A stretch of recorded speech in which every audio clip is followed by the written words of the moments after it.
जी। लेकिन एक चीज बताइए कि गाय को राष्ट्रीय पशु घोषित, उधर ही लगा, गाय को राष्ट्रीय पशु घोषित करने की बात कर रहे हैं, तो मुसलमान कुर्बानी क्या करेगा? देखिए, एक चीज मैं आपको बता दूं। पहली बात तो ये है कि मुसलमान कुर्बानी क्या करेगा। पहली बात आपको ये बता दूं कि मुसलमान जो है वो बकरा हो गया और तमाम जानवर जो है उनकी कुर्बानी करता है, ठीक है ना।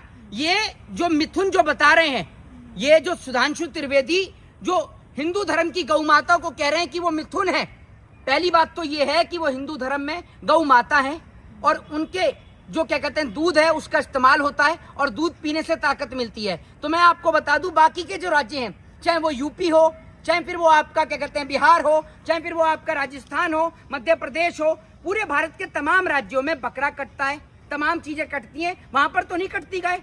और अब की बार वहां के मुसलमानों ने भी साफ कह दिया है कि भाई हम कुर्बानी नहीं करेंगे। सीधे तौर पर उन्होंने कह दिया कि हम जो है बड़े जानवर की कुर्बानी नहीं करेंगे और उन्होंने साफ तौर पे कहा है कि गाय को राष्ट्रीय पशु घोषित किया जाए। और मेरी सरकार से मांग है कि मुसलमान की इस मांगों को, और देश के तमाम लोग इस मांग को कब से उठा रहे हैं कि गाय को राष्ट्रीय पशु घोषित किया जाए। क्या सरकार गाय को राष्ट्रीय पशु घोषित करेगी? ये बड़ी बात है। और बता दूं मुख्यमंत्री योगी आदित्यनाथ को, नमाज इस देश की परंपरा है, इस देश का इतिहास है। जैसे इस देश के अंदर, इस देश की संस्कृति हिंदुओं की कावड़ यात्रा है, हिंदुओं की संस्कृति जागरण सुंदर कांड है, नवरात्रि है, दुर्गा पूजा है, ठीक उसी तरीके से मुसलमान भाइयों की ईद के दौरान वो जो नमाज पढ़ते हैं वो परंपरा है। और वो परंपरा जैसे चलती आई है वो वैसे ही चलती रहेगी। आप हो या ना हो, पहले भी नमाज पढ़ी जाती थी और अब भी पढ़ी जाएगी। ये जो आपने एक नमाज को हवा बना दिया, जो मुद्दे हैं उन पर चर्चा करने की आपकी औकात नहीं। नीट पेपर लीक के मामले पर आप लापता हो गए, पेट्रोल डीजल के दाम बढ़ गए, आप गायब हो गए। अब मुसलमान गाय को राष्ट्रीय पशु घोषित करने की बात कह रहे हैं तो आप आवाज नहीं निकाल रहे। आप बार बार ध्यान घुमा फिरा के नमाज की ओर ला रहे हो। अरे एक बार मुसलमान की वो बात पे भी तो गौर दो। और आप तो अपने आप को योगी बताते हो।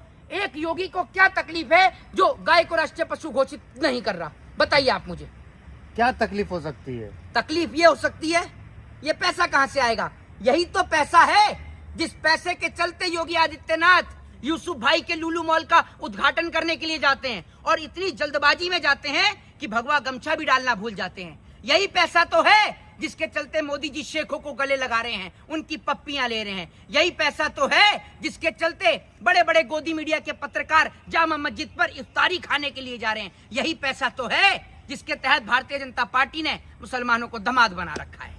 अच्छा, ये पैसे के चक्कर में। अच्छा ये बताइए जी कि जिस तरीके से अभी जो है पूरे देश के अंदर शोर हो रहा है कि मुसलमान जो है सड़क पे नमाज नहीं पढ़ सकता, सड़क पे कुर्बानी नहीं हो सकती, और भी हिंदू फेस्टिवल सड़क पे होता है, तो मुसलमानों के साथ इस तरीके से जो है दोहरा रवैया करना क्या जायज है? भाई साहब, मैं आपको एक बात बता दूं, इस सरकार की औकात अमेरिका से लड़ने की नहीं है, चाइना से लड़ने की नहीं है, और लड़ाई हथियारों की नहीं, मैं डेवलपमेंट की बात कर रहा हूं, डेवलपमेंट की लड़ाई।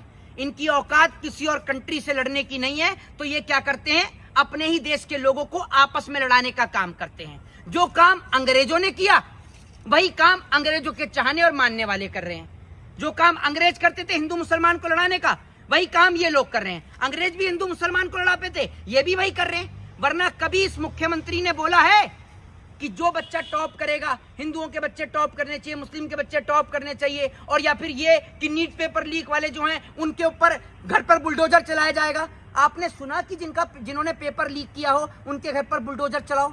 बताइए। और अगर आपको मुसलमानों से इतनी नफरत है तो काहे के लिए जाते हैं आपके प्रधानमंत्री मुसलमानों के गले लगने? किस लिए जाते हैं? बुला रहा है कोई आपको? कोई इन्विटेशन आया था आपके पास सऊदी से, दुबई से, जो आप बिन बुलाए चल देते हैं? वहां तो मेलोडी देकर आ रहे हैं, यहाँ पर जनता को खाने के लिए 2 वक्त की रोटी नहीं है, वहां मेलोडियां बांट बांट के आ रहे हो आप। कभी मणिपुर की महिला से भी मिल लीजिए, कभी गुजरात की जसोदा बहन से भी मिल लीजिए, फिर कहते हैं कि पर्सनल टिप्पणी हो रही है। आप जो काम है देश का वो तो देखिए। देश का काम आपसे हो नहीं रहा, देश आपसे समझ नहीं रहा, आप विदेश घूमने के लिए चले जाते हैं। आप एक बात मुझे बताइए, प्रधानमंत्री ये जो 2 रुपए दूध के बढ़ा भी है ना, अगर आप प्रधानमंत्री नहीं बने होते तब आपको पता चलता कि एक आम आदमी के बजट पर 2 रुपए का अगर दूध पर बढ़ रहे हैं तो कितना असर उसके बजट पर पड़ रहा है। अगर उसके घर में 1 किलो दूध आता है ना, तो आप ये समझ लीजिए कि महीने में 30 दिन होते हैं, 120 रुपए का सीधा उसके ऊपर बोझ पड़ा है। पेट्रोल पर आपने दाम बढ़ा दिए, डीजल पे आपने दाम बढ़ा दिए। मोहित शर्मा ये बताइए कि जैसे ये बकरीद काफी नजदीक है, 2-4 दिन में बकरीद होना है।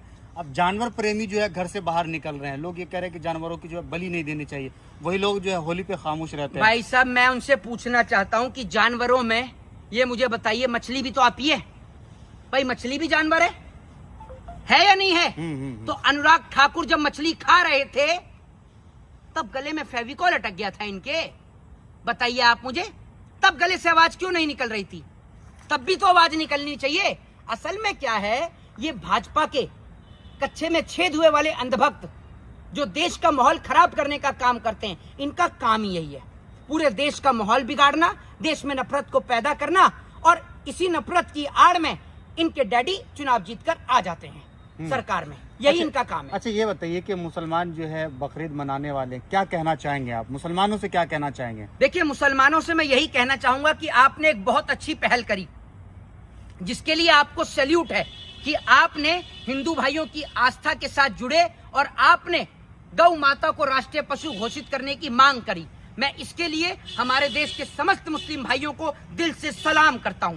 वहीं दूसरी ओर सरकार के उन नेताओं के ऊपर थूकता हूं जो गाय को राष्ट्रीय पशु घोषित नहीं करते, और देश के मुस्लिम भाइयों से कहना चाहूंगा कि बकरा ईद का त्योहार है, ये आपकी परंपरा है, आपका धर्म, आपके मजहब की ये परंपरा है कुर्बानी करना, आप इसको अच्छे से मनाइए, लेकिन किसी को तकलीफ मत पहुंचाइए, कोई भी गंदगी, कोई भी कूड़ा, कोई भी कचरा सड़क पर ना फेंकिए, उसको एक कैरी बैग में कर रखिए और उसको कूड़ेदान के अंदर डालिए। कोई भी ऐसा कार्य मत करिए जिससे आपका त्योहार खराब हो, क्योंकि सरकार और उनके चाटुकार जो अंधभक्त हैं उनका काम यही है कि जगह जगह जाकर देश का माहौल खराब करना। आप अपने त्योहार को खराब मत करिए, और इस देश के अंदर हम साथ हैं और हमेशा साथ रहेंगे। अच्छा एक और सवाल लेकर के वीडियो को खत्म करेंगे जी। कि जो लोग अपने आप को गौरक्षक कहते थे, अब मुसलमानों तो खुद कह दिया कि भाई आप जो है गौ को राष्ट्रीय पशु घोषित करो, तो अब गौरक्षक क्या करेगा? भाई साहब कौन से गौरक्षक?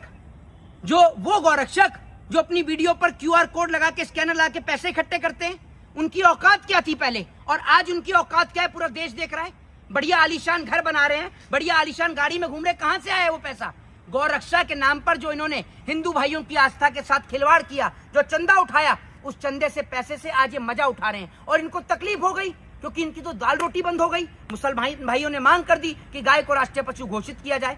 अब सरकार का इंतजार है, अगर ये सरकार गाय को राष्ट्रीय पशु घोषित नहीं करती, इसका मतलब ये सरकार हिंदू विरोधी सरकार है, और ऐसी सरकार हमें नहीं चाहिए। अच्छा जी, दत्त चौधरी गैंग का जो है, वो लोग जो गौरक्षक की बात करते हैं, वो लोग जब उल्टा हिंदू को ही गाली दे रहे हैं कि हिंदू भी वैसे ही है जैसा मुसलमान। देखिए मैं आपको एक चीज बताऊं, सुन लीजिए, मैं एक अधिवक्ता हूं, एक एडवोकेट हूं, मैं ऐसे लोगों को जानता भी नहीं, पहचानता नहीं। दत्त चौधरी को नहीं जानते? मेरी बात सुन, नहीं, मैं ऐसे लोगों को सुनता ही नहीं हूँ, मैं तो इंटेलेक्चुअल लोगों को सुनना पसंद करता हूँ। दूसरी बात ये कि ये गवर्नर हैं, PM हैं, राष्ट्रपति हैं, क्या हैं?